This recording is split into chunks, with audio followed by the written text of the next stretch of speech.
잘못된 종교인 여호와의 증인을 믿고 신봉하다가 수술을 받아야 되는데 피 수혈을 거부하다가 생명을 잃는 사람들을 우리가 가끔 신문에서 또는 뉴스에서 보게 됩니다.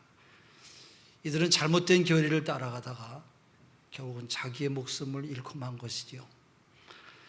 성경에 나타난 피에 대한 교리는 사람의 영혼과 생명을 구원하자고 하는 것이 하나님의 뜻인데, 결국 그들의 잘못된 교리는 사람의 생명을 죽이는 그런 무서운 결과를 가져온 것입니다.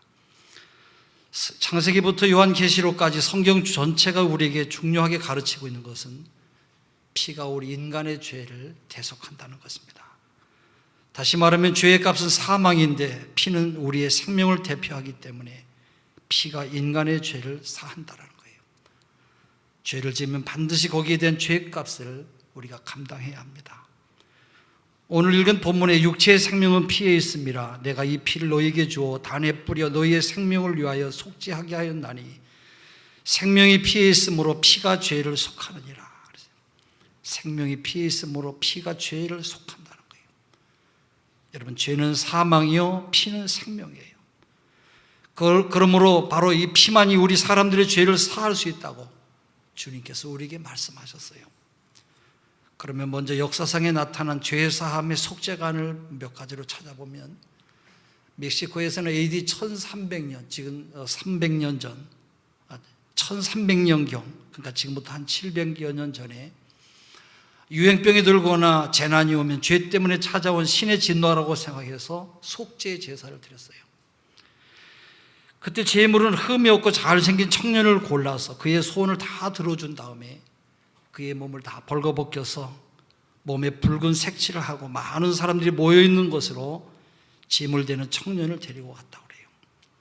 그러면 군중들은 청년에다 대고 내 죄를 가져가십시오, 내 죄를 가져가십시오. 이렇게 많은 사람들이 죄를 고백하면 높은 피라미드식 제단에 데리고 올라가서 그들이 보는 가운데서 시퍼런 칼을 들고 청년의 가슴을 찔러서 피를 흘리게 한 다음에 죄를 대속하고 신의 노염을 풀었다고 하는 그런 역사적인 기록이 있습니다. 또 세계 문화의 중심지였던 그리스 아테네에서는 그 도시에 전염병, 이런 질병이 만연하면 죄 때문에 신의 노염을 샀다고 생각해서 속죄의 제사를 드리는데, 가난한 사람을 돈을 잔뜩 주고 사가지고 와서 많은 사람 앞에 세워놓습니다. 그러면 군중들이 자기들의 죄를 그 사람에게다 고백한 다음에 돌로 쳐서 피를 흘려 죽게 하므로 자기들의 죄를 용서받았으며 신의 진노를 풀었다는 그런 신앙을 가졌다고 합니다. 또 구라파 색소니에서는 짐승의 피로 제사를 드리다가 나중에는 페르시아 전쟁 때 잡혀온 포로 중에 몇 사람씩을 잡아서 피를 흘리는 그런 제사를 드렸다고 합니다. 고대 이집트에서는 사람을 잡아서 심장을 찔러서 제사를 드리는데 정월 초하룻날 3사람씩 사람을 죽여서 제사를 드렸다고 하는 그런 기록도 있습니다.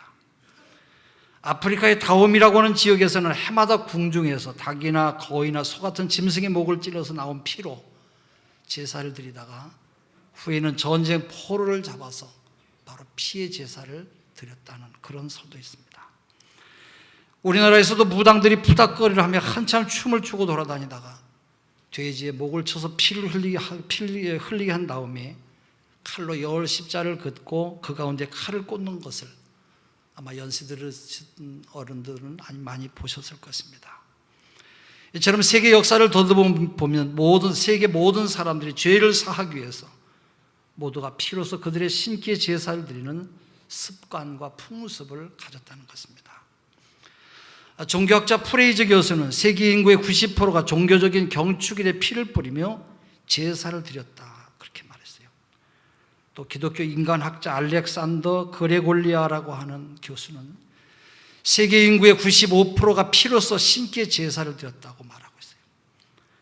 이렇게 피로써 제사 받는 습관과 풍습에 대해서 그레골리아 박사는 사람이 신께 죄를 짓거나 악을 행하였을 때 어떤 종류의 피든지 꼭 피에 의해서만 속죄받는다고 믿는 것은 사람이 원래부터 타고난 성품일 것이라고 이야기를 했습니다. 그러면 인간 학자들이 발견해낸 이런 피로서 죄사함 받는 습관과 우리 인간의 성품은 어디서 나와서 시작이 됐겠습니까? 단순히 우연히 생긴 미신적인 습관입니까? 아니면 어떤 역사적인 성경적인 근거가 있겠습니까?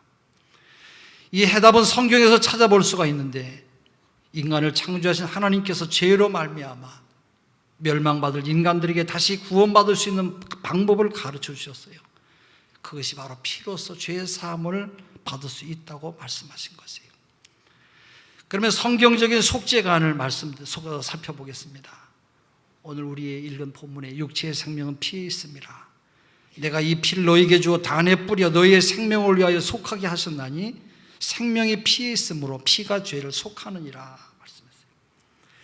히브리서 9장 22절에 율법을 쫓아 거의 모든 물건이 피로서 정결케 되나니 피 흘림이 없은즉 사함이 없느니라 말씀했어요. 구약시대에는 소나 양 같은 짐승의 피로 제사를 드렸으나 마침내 사랑의 하나님이신 예수 그리스도께서 십자가에 달려 피 흘려주심으로 이제는 구약시대처럼 소나 양을 가지고 피의 제사를 드릴 필요는 없어요.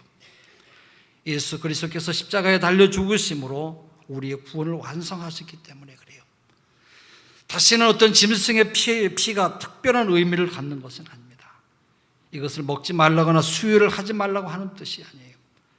그러므로 이제는 누구든지 죄가 아무리 많아도 예수 그리스도의 피를 믿기만 하면 죄 사함 받고 영생을 얻어 천국에 들어갈 수가 있는 것입니다. 할렐루야. 예수님께서 십자가에 못 박히시기 전날 밤에 제자들에게 떡을 떼어주시면서 이것은 내 몸이라 하시고 포도주잔을 돌리면서 이것은 죄 사함을 얻게 하려고 많은 사람을 위하여 흘리는 바 나의 피 곧 언약의 피니라. 마태복음 26장 28절에 말씀하셨어요. 구약시대에는 성전에 피를 바르는 제단 뿔이 있었는데 아무리 큰 죄를 지은 죽일 죄인이라고 할지라도 제단 뿔을 붙잡으면 죽이지를 못했어요. 이처럼 언약이라고 하는 것은 하나님께서 죄가 아무리 많아도 그가 흉악한 죄인이라고 할지라도 예수 그리스도와 십자가의 피를 믿기만 하면 용서받고 구원을 얻게 해주신 믿음으로 붙잡고 살아갈 수 있도록 내어주신 손잡이와 같은 핸들과 같은 것이에요. 그래서 기독교는 여러분 피와 아주 밀접한 관계가 있어요. 기독교는 하나의 도덕과 윤리와 제도와 사상이 아니라 바로 그리스도의 피를 통한 구원의 구속의 종교인 것이에요. 베드로전서 1장 18절 19절 너희가 알거니와 너희 조상의 유전한 망정된 행실에서 구속된 것은 은이나 금같이 없어질 것으로 한 것이 아니요 오직 흠없고 점없는 어린 양 같은 그리스도의 보배로운 피로 한 것이니라 말씀했어요. 에베소서 2장 13절 이제는 전에 멀리 있던 너희가 그리스도 예수 안에서 그리스도의 피로 가까워졌느니라 말씀했어요. 죄를 지어서 하나님과 멀어졌던 우리 인간들이 자기 자신이 죄인인 것을 깨닫고 예수 그리스도의 피를 의지하고 나아가면 하나님과 다시 가까워지고 하나님과 연합할 수가 있다는 그런 말이에요. 로마서 5장 9절에 그러면 이제 우리가 그 피로 인하여 의롭다 하심을 얻었은즉 더욱 그로 말미암아 진노하심에서 구원을 얻을 것이니 예수의 피로 말미암아 의롭다 하심을 받고 그것 때문에 영원한 멸망에서 구원을 받게 된 것이에요. 또 예수의 피는 사단을 대적하여 이기는 무기가 돼요. 요한계시록 12장 11절에 또 여러 형제가 어린 양의 피와 자기의 증거하는 말을 인하여 저를 이기었으니 그랬어요. 예수 그리스도의 피로서 원수 마귀 사단의 권세를 여러분 무찌를 수가 있고 이길 수가 있는 것이에요. 예수의 피는 마귀가 죄를 근거해서 우리의 양심을 송사할 때 바로 예수의 이름, 예수의 피는 이 모든 것을 물리치는 능력이 방패가 되는 것이에요. 히브리서 9장 14절에 하물며 영원하신 성령으로 말미암아 흠없는 자기를 하나님께 드린 그리스도의 피가 어찌 너희 양심으로 죽은 행실에서 깨끗하게 하고 살아계신 하나님을 섬기게 하지 못하겠느냐 그랬어요. 이외에도 예수 그리스도의 보혈에 대한 말씀이 참 많이 있어요.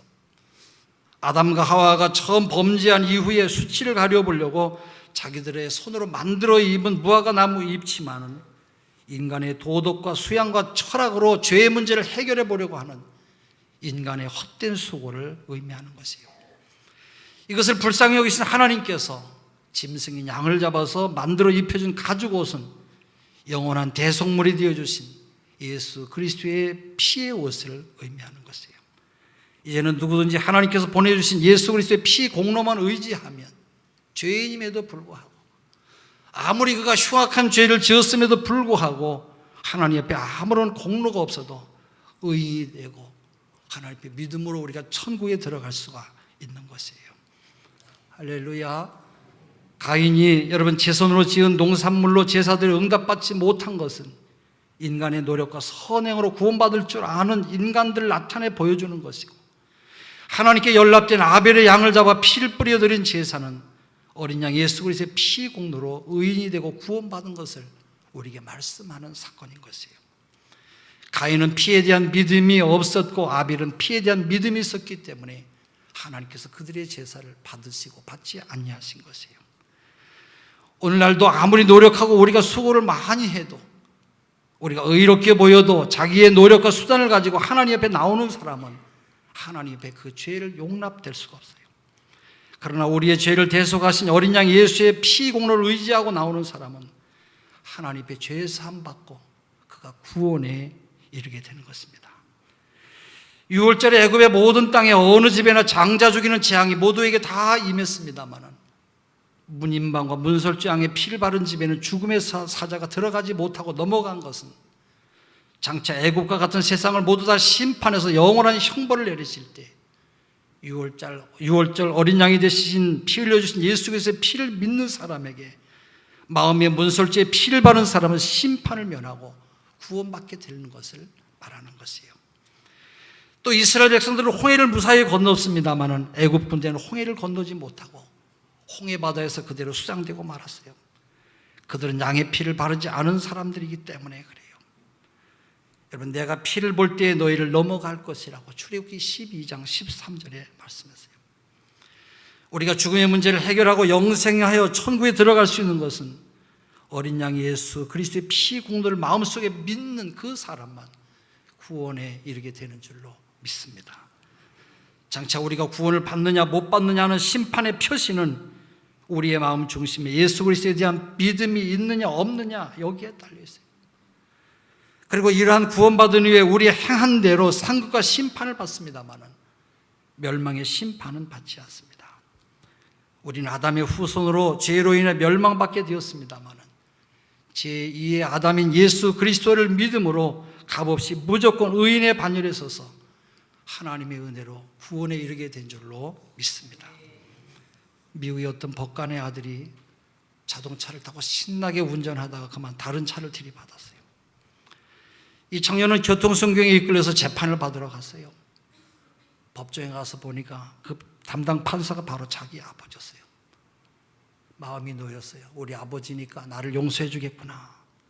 아버지를 쳐다봤는데 아버지는 아들을 본체도 하지 않냐고 엄숙한 얼굴로 아들을 한참 뚫어지게 쳐다봤어요. 이제부터 재판을 시작하겠습니다. 피고 이름을 대시오. 그러니까 이 아들이 아버지 저예요, 저예요. 아버지는 들은 척도 하지 않냐고. 여기는 법정입니다. 사사로운 말은 하면 안 됩니다. 어서 이름을 대시오. 호통을 치는 바람에 하는 수 없이 예, 저는 조언입니다. 그랬어요. 피고의 주소는 어딥니까? 아니, 아버지 주소하고 똑같지 않습니까? 아버지가 다시 호통을 쳤어요. 어서 주소를 대시오. 할 수 없이 이 청년은 주소를 댔어요. 그리고 조서를 꾸며서 낭독한 후에 판결을 내렸어요. 벌금 100만 원. 그때 이 아들은 너무나도 억울하고 분해서 땅바닥에 주저앉아가지고 이 아버지의 불공평한 처사에 통곡을 하며 울었어요. 어느새 자기 아버지가 법복을 다 벗어버리고 신사복을 갈아입으시고 다정한 아버지의 모습으로 아들에게 오셨어요. 얘야, 너 얼마나 놀랬냐? 그러나 나는 이 나라의 법과 질서를 지켜야 될 법관인데 내 아들이라고 해서 사사로운 인정에 끌려서 법을 어길 수가 있겠느냐? 그러면서 벌금을 물을 수 있도록 100만 원의 돈을 마련해 줬어요. 너 이것을 가지고 가서 사인을 받으면 내가 이 법정을 나갈 수가 있다. 그때서야 이 아들은 아버지의 깊은 뜻을 알게 되었어요. 법을 살리기 위해서 재판도 아버지가 하고 형벌도 아버지가 내렸어요. 아들이 지은 죄값을 낼 수가 없으니까 자기가 돈을 털어서 죄값을 치러주시고 아들을 살려주신 것이에요. 이처럼 우리는 죄값으로 멸망받을 수밖에 없게 되었는데 우리 하나님께서는 공의도 살리시고 사람도 살리기 위해서 피 흘림이 없이는 죄사함이 없기 때문에 당신의 독생자 예수 그리스도를 이 땅에 보내셔서 우리를 위하여 십자가에 높이 달리셔서 뜨거운 피를 다 쏟아주신 것이에요. 그러므로 이제는 누구든지 저를 믿는 자마다 죄사함 받고 영생을 얻을 수 있음을 믿으시기를 바랍니다. 하나님이 세상을 이처럼 사랑하사 독생자를 주셨으니 이는 저를 믿는 자마다 영생을 얻게 하려 하심이니라. 기도하겠습니다. 하나님 아버지, 그리스도 예수의 피로 날마다 죄를 이기며 어둠을 물리치고 하나님의 사람으로 살아서 우리 모든 성도들이 영원한 구원에 이르는 하나님의 사람들로 살게 하여 주시옵소서. 예수 그리스도 이름으로 기도합니다.